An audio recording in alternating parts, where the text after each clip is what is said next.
পাথরের দেখা মিলবে আপনাদের। অনেকটা শুরুতে ভোলাগঞ্জের মতোই মনে হতে পারে, কিন্তু আজকে আমরা চলে এসেছি জাফলংয়ে।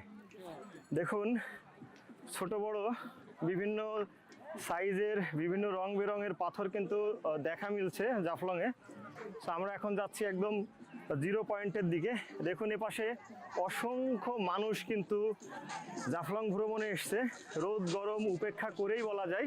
খালি পায়ে পাথরের উপরে হাঁটাটা অনেকটাই কষ্টের বলা যায়, কারণ রোদে উত্তপ্তই হয়ে আছে পাথরগুলো। আর এই যে ঠিক দেখুন, এপাশে এরকম পাথরের স্তূপ আছে এবং এখান থেকে যত দূর চোখ যাচ্ছে শুধু পাথর আর পাথর আমরা দেখতে পাচ্ছি।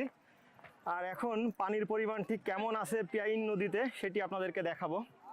বলে রাখি, সামনে দেখতে পাচ্ছেন এটা হচ্ছে চেঞ্জিং রুম।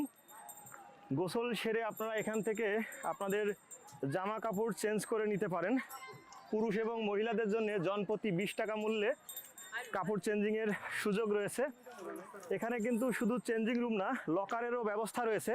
তবে সব থেকে বড় অসুবিধা যেটি, সেটা হচ্ছে এই জিরো পয়েন্টে কিন্তু কোনো ভ্রাম্যমাণ টয়লেট ব্যবস্থা নেই। যদি আপনাদের কারো টয়লেট সারার প্রয়োজন হয় তাহলে আবার ওই সিঁড়ি ভেঙে উপরে উঠে যেতে হবে। নিচে কোনো ধরনের টয়লেট ব্যবস্থা আমরা লক্ষ্য করছি না। সামনে ভারত ও বাংলাদেশ আন্তর্জাতিক সীমারেখা, পর্যটকদের সীমারেখা অতিক্রম না করার জন্য অনুরোধ করা হলো।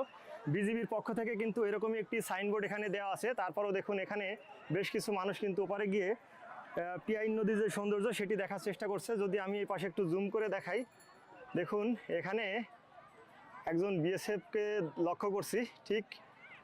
আর এখানে আমাদের একজন বিজিবি ভাই রয়েছেন পাহারায়, এই যে আমরা এখানে দেখতে পাচ্ছি। আর